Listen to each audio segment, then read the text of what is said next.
I said it as a joke. I said we had to share a room for the contract, expecting her to push back, or at least hesitate. She didn't. She just looked at me and said, quietly, that she didn't mind. That was the night everything I thought I understood about my own life started rearranging itself. My name is Daniel Marsh, and for most of my adult life, I have been the man who keeps things running at Callaway Ridge Estate, out in the Shenandoah Valley in Virginia. My father worked this land before me as groundskeeper for 40 years, until his knees gave out, and the debt he had been carrying quietly finally caught up with him. When he died, people assumed I would go find work somewhere else. I didn't. I stayed because I knew every pipe and every beam in that old house, and because staying felt like the only honest thing I could do with what he had left me. By the time this story begins, I was 34 years old, living in the small caretaker's cottage at the edge of the property, earning a wage I was proud of, driving a truck with 160,000 miles on it, and telling myself that a man who does good work for good reasons doesn't need anything more than that.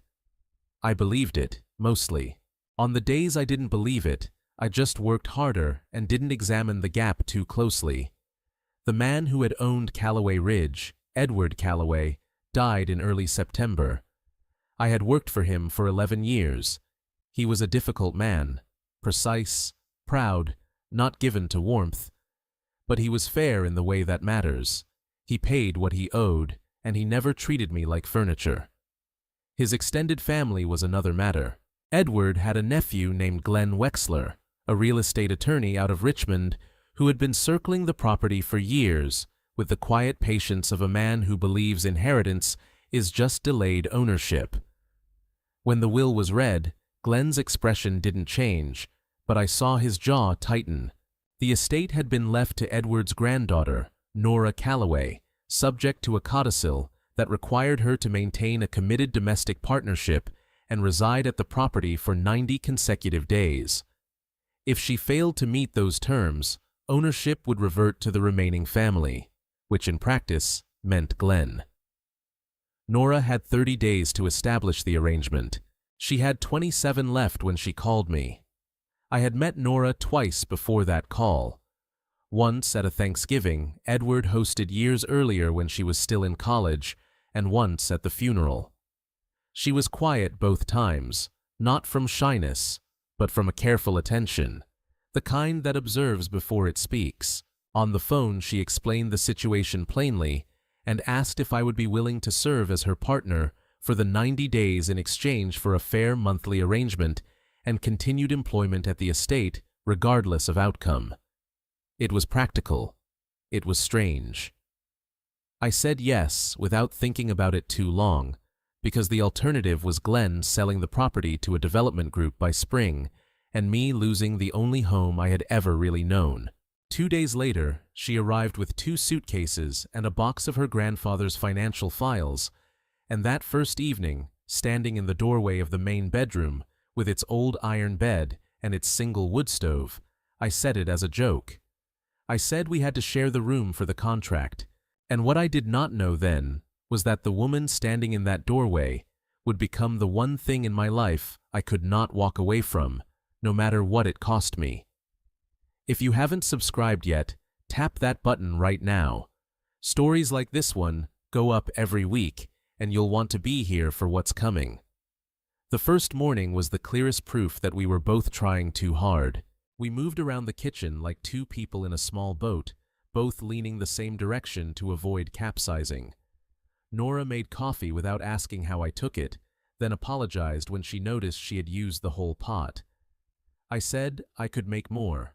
She said she was used to making too much because she always forgot she was only cooking for herself. That sentence landed quietly between us.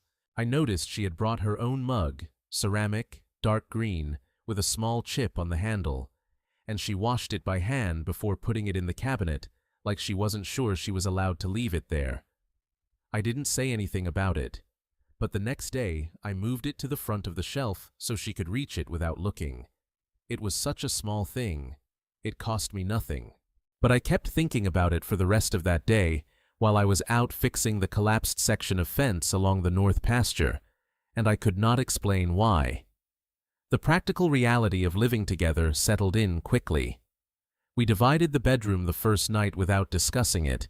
She took the left side of the iron bed, I took the right, and there was an unspoken understanding that the space between us was a kind of professional courtesy. We were careful with each other in the way of people who have agreed to a thing and intend to honor it. We dressed in the bathroom.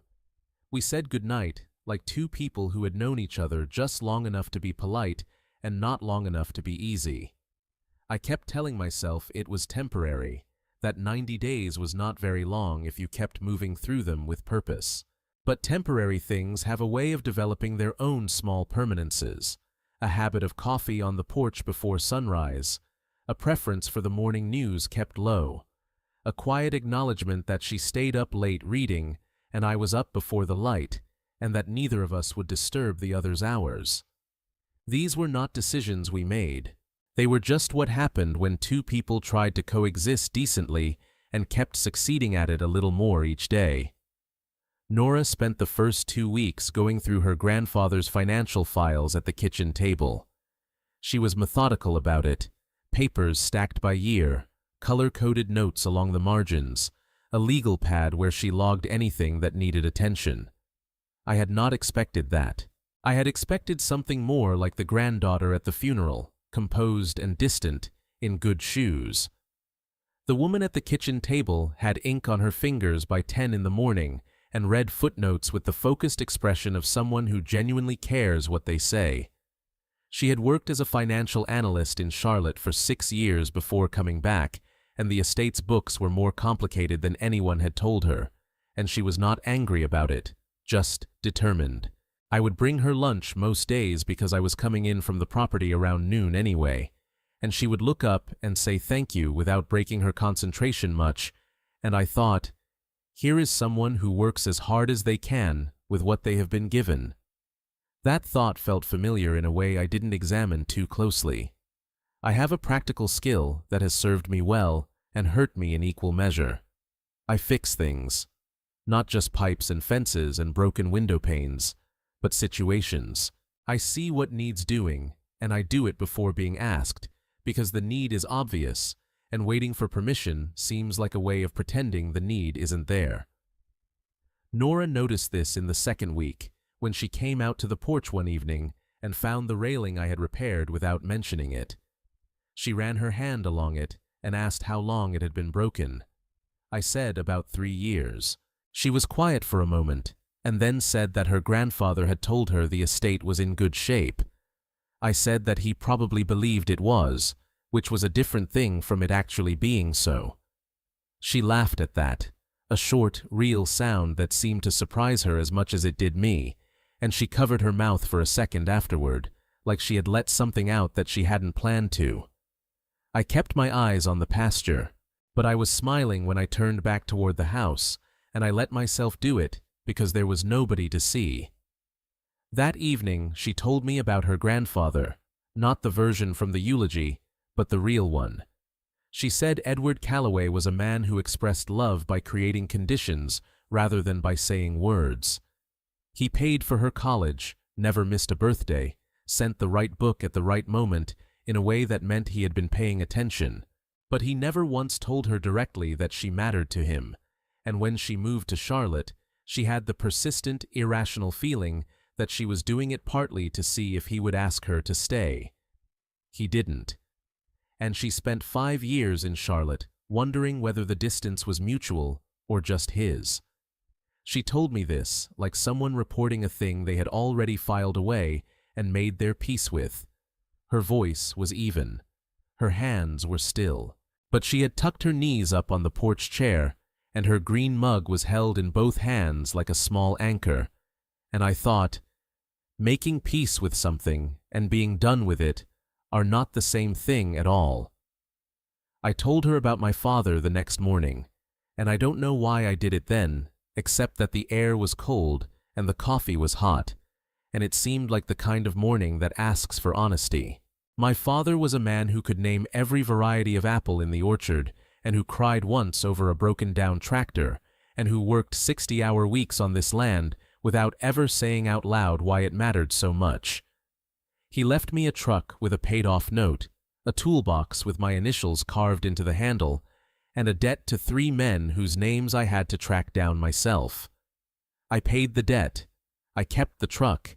I still use the toolbox every day. I don't know if he loved me in a way that translates clearly to another person, or if he just loved the only way he knew and hoped it was enough. I said that to Nora, and she looked at me over her mug and said that sounded exactly like her grandfather. I said, I know. She said, maybe that's why he trusted you with this. And that sentence stayed with me long after the morning had moved on to other things. By the end of the 3rd week, Glenn Wexler had been parked at the edge of the property twice. I noticed his car the first time, a black Audi, clean and nondescript, the way expensive things sometimes try to be. And I didn't mention it to Nora. The second time was a Wednesday afternoon, while I was up on a ladder replacing a section of gutter on the east side of the house, and that time the car was there long enough that I climbed down and watched it from the tree line for 10 minutes. There was a man in the passenger seat with what looked like a camera with a telephoto lens. I had known Glenn Wexler for 11 years, which is to say, I had known what he wanted for 11 years. He was not a man who showed up to countryside properties in October without a purpose. I went back inside that evening and told Nora plainly, I believed we were being watched, and we should assume anything visible from outside the house would be documented. She nodded. She didn't panic. She asked what I thought we should do. I said, keep doing what we're doing and don't perform it. That advice was harder to follow than it sounds, because keeping doing what we were doing meant acknowledging what we were doing. And some of what we were doing had stopped feeling like a performance without either of us announcing it. The porch was real. The coffee was real.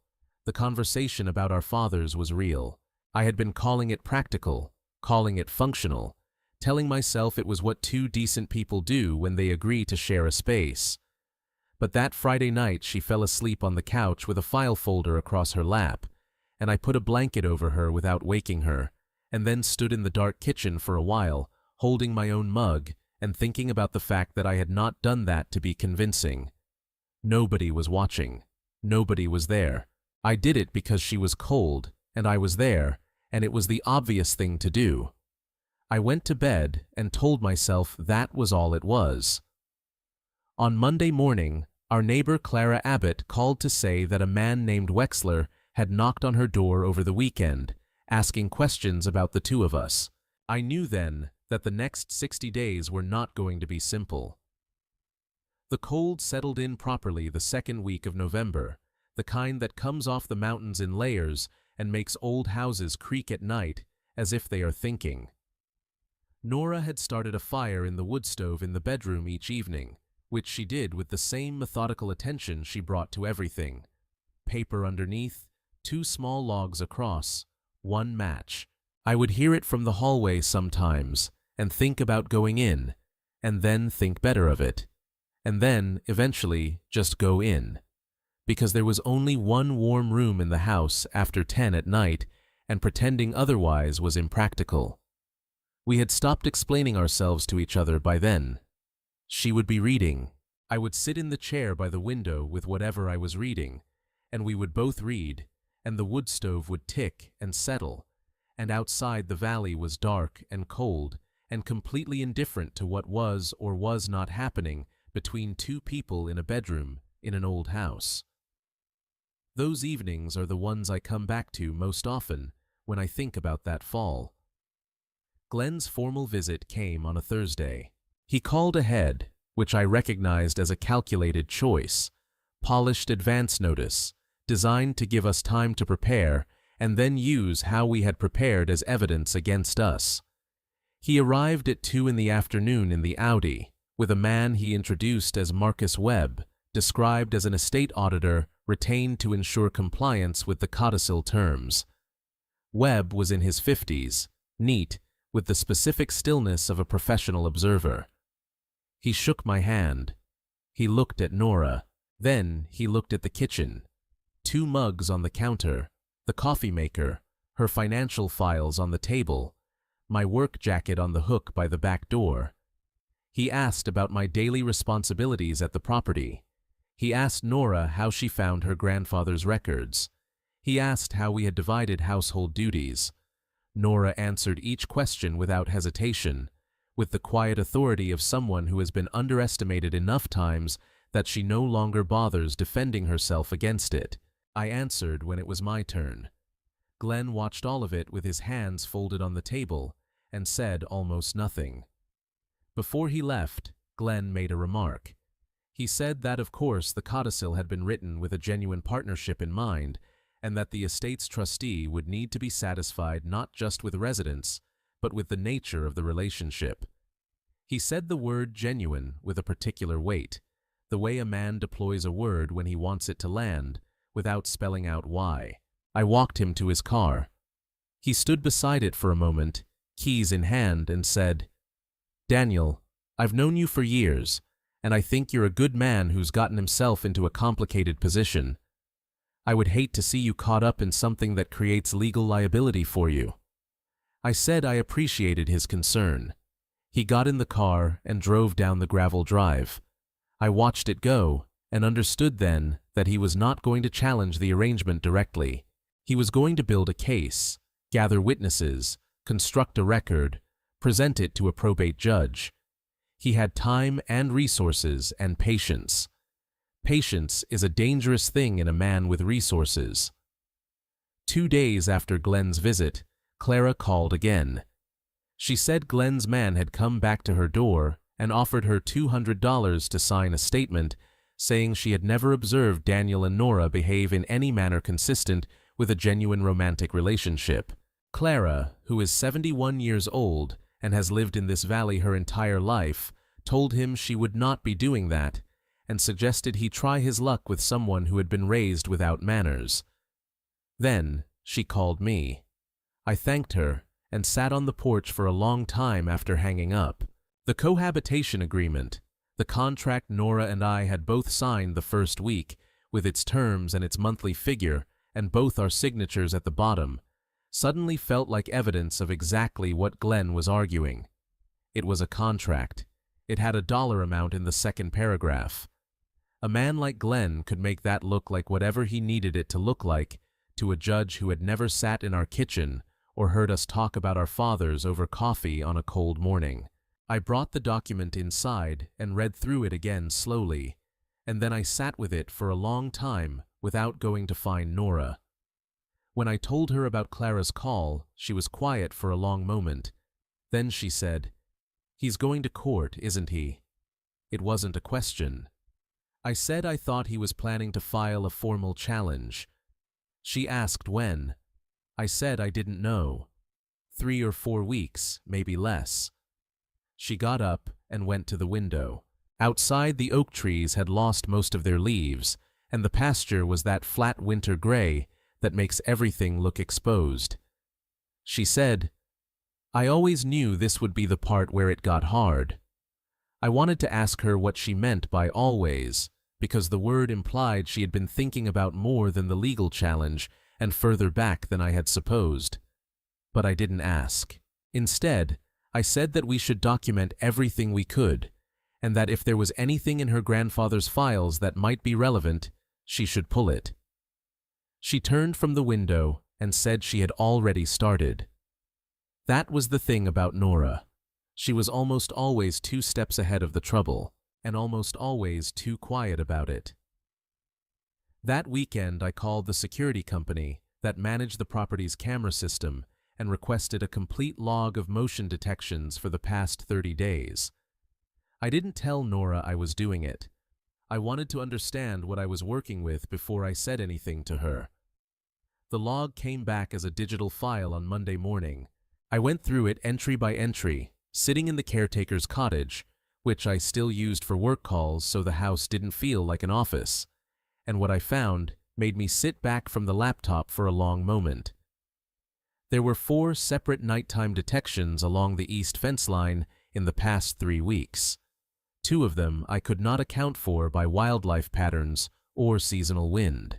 I cross-referenced the timestamps against my own phone location records, which I keep as part of the property's daily maintenance log, and confirmed I had been inside the house both times. The cameras weren't positioned to capture a clear image of whoever had been at the fence, but the timestamps were exact, and the pattern was consistent with someone testing the angle from which the east bedroom window was visible. I saved the file and said nothing yet. The intimacy of those weeks is hard to describe accurately without making it sound like something it wasn't yet. It was more specific than romance in the usual sense. It was the knowledge of another person's habits, their silences, the quality of their attention when something worried them. I knew by then that Nora chewed the end of her pen when she read something that bothered her. I knew she was cold before she said so, because she would tuck her feet up under herself. I knew the difference between her working quiet and her upset quiet. And I knew, because she had told me without meaning to, in the small physical language of a person who feels safer than they expected, that she was more at ease in that house with me in it than she had planned to be. Whether she knew that I knew was something I never asked. I kept my own corresponding information filed in the same place I kept everything I wasn't ready to say. The fact that I had stopped counting the days until the contract ended. The fact that the cottage felt smaller each evening I spent there instead of the house. The fact that I had started thinking of the bedroom, in my own head, simply as the bedroom, without any qualifying word in front of it. Glenn filed the formal challenge on a Tuesday, 3 weeks before the 90-day period would have been completed. His attorney sent the notice directly to Nora's cell phone at 6:45 in the morning, while she was standing on the porch with her green mug held in both hands and the valley still in frost. I was behind her when she read it. I watched her face stay very still in the way it did when she was absorbing something serious. Then she turned and handed me the phone without a word.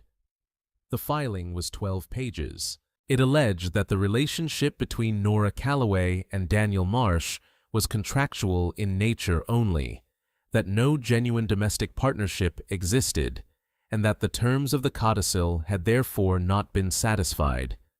It listed 2 named witnesses. It requested a hearing at the probate court within 10 days. I handed the phone back and looked at the frost on the pasture grass. 10 days was not much time. But I had the camera log, and I had something else. Something I had found in the estate files in the very first week. Something I had kept because it felt private, and that I now understood I was going to have to use. The probate court in Woodstock was a small building with linoleum floors and fluorescent lights that buzzed at a frequency just below conscious attention, and a smell of old paper and industrial cleaner that I associated from childhood with the few times my father had needed to sign documents in government offices. We arrived early. Nora wore a navy blazer over a gray sweater and had not slept well, though you would not have known it from how she held herself. Straight back, quiet hands, eyes that moved around the room with the careful attention she brought to everything new. I wore the cleanest thing I owned that wasn't a work shirt, a dark green button-down and slacks I had bought for Edward's funeral 3 months earlier. Glenn was already inside with his attorney, a man named Porter, who was tall in the particular way of men who have spent decades in rooms where height is read as authority. Glenn looked the same as always, composed, unhurried, expensive. He nodded once at Nora when she walked in. He did not acknowledge me at all. Porter opened efficiently. He stated the nature of the challenge, outlined the codicil's terms, and said the burden of proof lay with the claimant, meaning Nora, to demonstrate a genuine domestic partnership.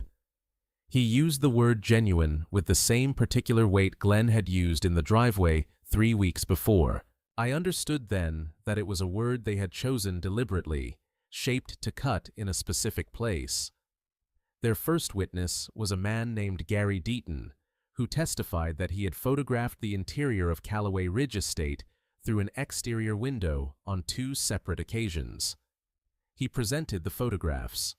One showed the main bedroom at approximately midnight, from an angle through the east window, with only one side of the iron bed visibly occupied.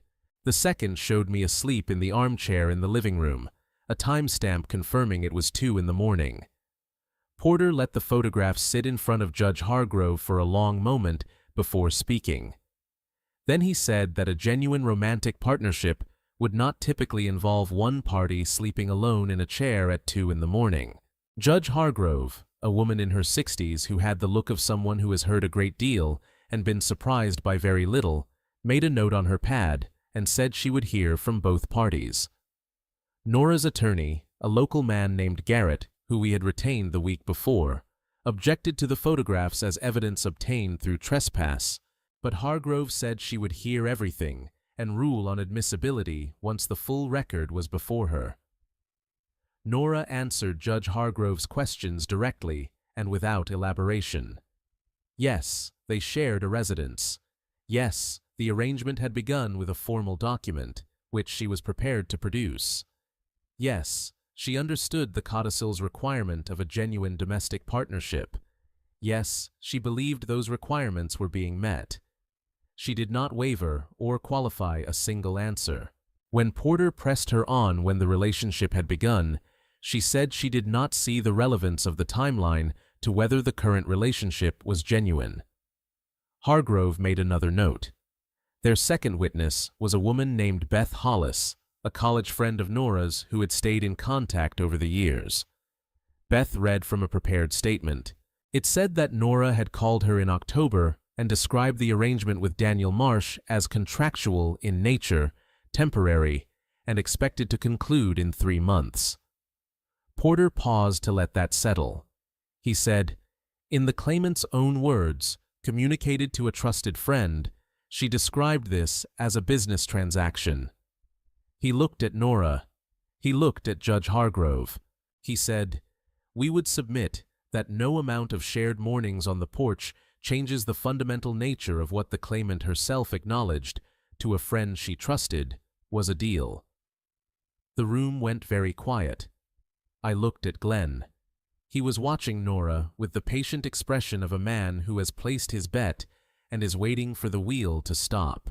Garrett stood to object, arguing that Beth Hollis's account was hearsay and lacked context, but the damage was already in the air. The way damage tends to be when a true thing is said about something that was true once and isn't anymore. Judge Hargrove looked at me. She asked if the respondent had anything he wished to add to the record. The word respondent felt strange. I was used to being the person called when something needed fixing, not the person called to account for his own life in a room full of strangers. I said yes. I reached into the interior pocket of my jacket. I had placed it there that morning, carefully, the same way I had been carrying it for weeks, without quite understanding what I was carrying it for. What I pulled out was not the cohabitation agreement. I had left that at home deliberately, because Porter would have used it as further confirmation of exactly what he was already arguing. What I pulled out was a letter, handwritten, 2 pages, on the pale blue stationery that Edward Calloway had kept in his desk drawer for 40 years. I had found it in the estate files during the first week, tucked between a property insurance document and an old survey map. It was addressed to me by name. The date was 7 weeks before Edward died. In it, he wrote that he had watched me work his land for 11 years, and that he trusted me in the way he trusted very few people, completely and without condition. He wrote that he had always believed privately that I was the right man for Nora, but that he was too proud and too certain of his own limitations to say so while he was alive. He asked me to take care of her if things became complicated. He said he knew they would, because they always did when Glenn was involved, and he was sorry for that. It was the most he had ever said to me in 11 years of shared mornings. I handed the letter to Garrett, who passed it to Judge Hargrove. Judge Hargrove read the letter carefully, without expression, the way a person reads something that requires thought rather than reaction. Then she set it flat on the desk and looked up at the room. Porter was on his feet immediately, saying the letter was a personal document unrelated to the legal question before the court. Hargrove told him to sit down. Glenn had gone very still since I produced the envelope. Now I watched his jaw do what I had seen it do at the reading of the will, a barely perceptible tighten, there and gone in a second. The room held its breath and waited. I had one more thing. Before Hargrove could continue, Garrett stood and said the respondent had additional evidence relevant to the court's understanding of how this challenge had been pursued. I had printed the camera log that morning, 47 pages of time-stamped motion records from the estate's security system, with 4 entries highlighted in the final section. Garrett submitted it and stated plainly that the 4 highlighted entries represented nighttime detections along the east fence line of the property, detections that could not be accounted for by the estate's residents or any documented visitor. He then cross-referenced the timestamps with the photographs Porter had submitted earlier in the proceeding.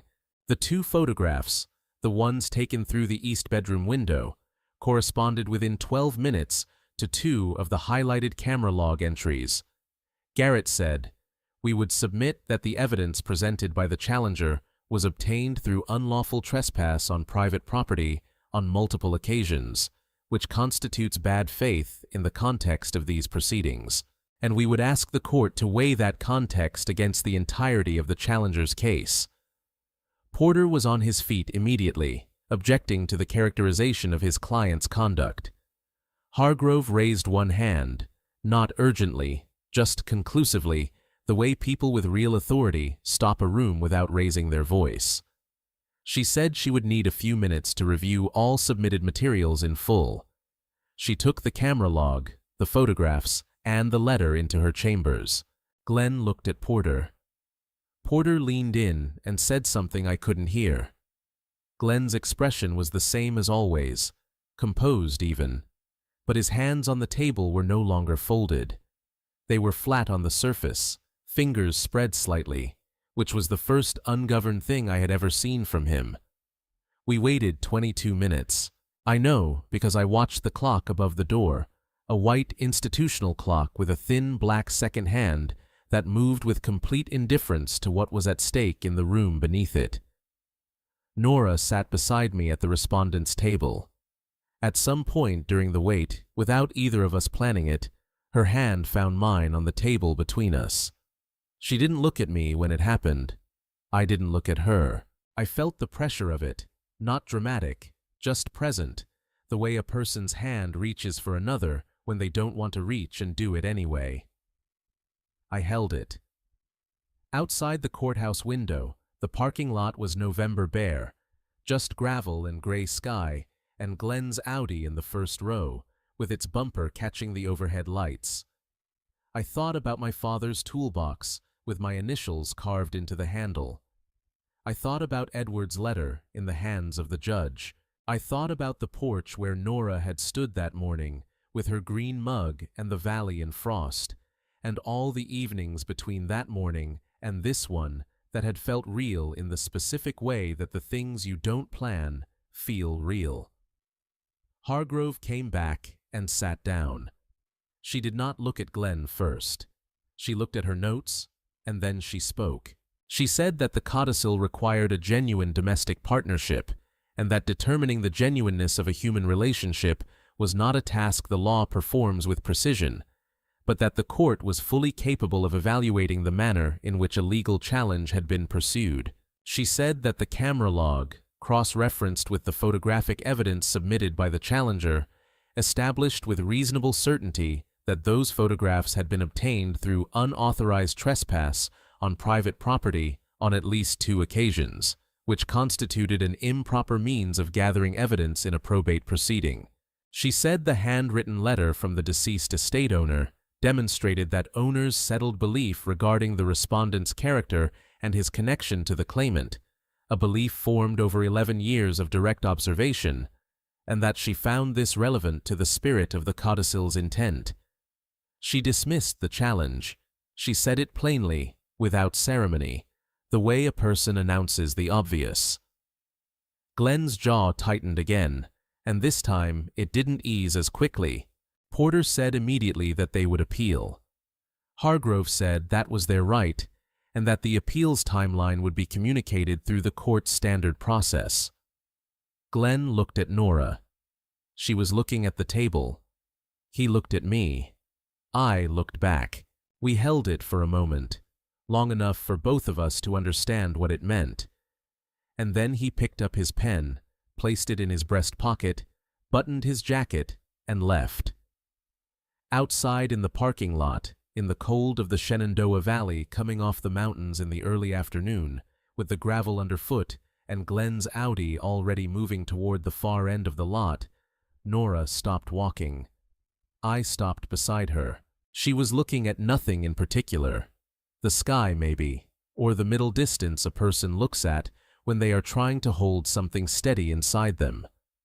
I asked if she was all right. She said she didn't know yet.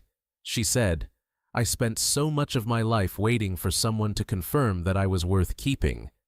I said I knew. She said, "My grandfather knew, didn't he?" I said yes. She was quiet for a long moment. Then she said, "When did you find that letter?" I told her the first week. She looked at me. She said, "You kept it." I said I had thought it was private, that I hadn't known until recently what it was for. She said, "You carried it in your jacket." I said I didn't have a good answer for that. She laughed, that short, real laugh from the porch, the one that surprised her before she could stop it, and something in my chest that had been sitting at an angle for a long time settled into where it belonged. We stood in that parking lot for a good while, not going anywhere, which felt like exactly the right thing to do. I thought, I could never have imagined what the months after that afternoon were going to look like. 8 months later, the porch, a morning in May. The valley below the estate was that particular green that only comes after a wet spring, the oak trees full and the pasture long enough to move in the early wind. And the old house behind us was the same house it had always been, except that the railing was sound, and the east gutter was clean, and the bedroom wood stove had a new flue seal, and 3 upstairs windows had been reglazed. Nora's green mug was on the railing. Mine was in my hand. Glenn's appeal had been denied in February, 3 weeks after it was filed, by an appeals judge who found the original dismissal well supported. The estate was Nora's, uncontested at last, and what had been scheduled as a 90-day contractual arrangement had become, somewhere in the unscheduled middle of it, something that neither of us had thought to put a term on. We had married in January at the courthouse in Woodstock, with Garrett as one witness and Clara Abbott as the other. Clara had cried. She denied it completely afterward, which did not surprise me. It was not a large event. We did not announce it to anyone who wasn't already there. I am not a man who announces things. I prefer for them to simply be true and to act accordingly. Nora is the same. The original contract, the cohabitation agreement, with the monthly figure in the second paragraph and both our signatures at the bottom, was framed and hung in the home office between the window and the bookshelf. Nora had done it without telling me, and I came in one afternoon to find it there and stood looking at it for a long time. I asked her why. She said, "Because it's funny, and because it's true, and because sometimes the thing that looks most like a transaction is the moment everything real started." I didn't have anything to add to that. If this story stayed with you, I would be glad to hear from you in the comments. Tell me whether you think something real can grow from a deal, because I have been sitting with that question for 8 months now, and I think the answer is more interesting than yes or no. There is a thing that happens when you live alongside someone who works as hard as you do, and is as honest as you are, and who carries the same quality of wound. The kind that comes from being loved in ways that didn't quite land. The thing that happens is that you start to understand each other at a frequency below words. I know when Nora is tired before she says so. I know which problems she wants to work through alone, and which ones she wants company for. I know the difference between her silence, that is peace, and her silence that is something she is working up to, saying. She knows mine. She knows when I have been in the cottage too long, which means I am inside my own head and need to be pulled out. She knows to leave the coffee on.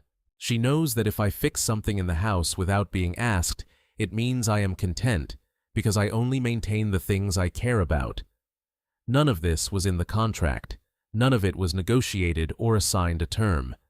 It just became true, the way things become true when you stop performing them and start living them. That morning on the porch, 8 months after a joke that undid me, I picked up Nora's green mug from the railing because it had gone cold and I was going back inside to warm mine. She took it, without looking up from the valley, and said, quietly, that she didn't mind, you know. I asked, "What?" She said, "Sharing the room." I said, "I know." She smiled. I went inside. I warmed both mugs. Standing at the stove with the May light through the kitchen window and the sound of the valley doing its quiet work and everything in that old house simply being what it was, I thought about the contract on the wall and the letter that had lived in my jacket and the porch where we had first stopped pretending and started being honest. And I understood something I had no way of knowing when I made a joke in a doorway on a cold October evening. The agreement that was supposed to be temporary turned out to be the most honest thing I ever signed, not because it was written down, but because every single day since, without a deadline, without a monthly figure, without anything left to prove, we both kept choosing to honor it.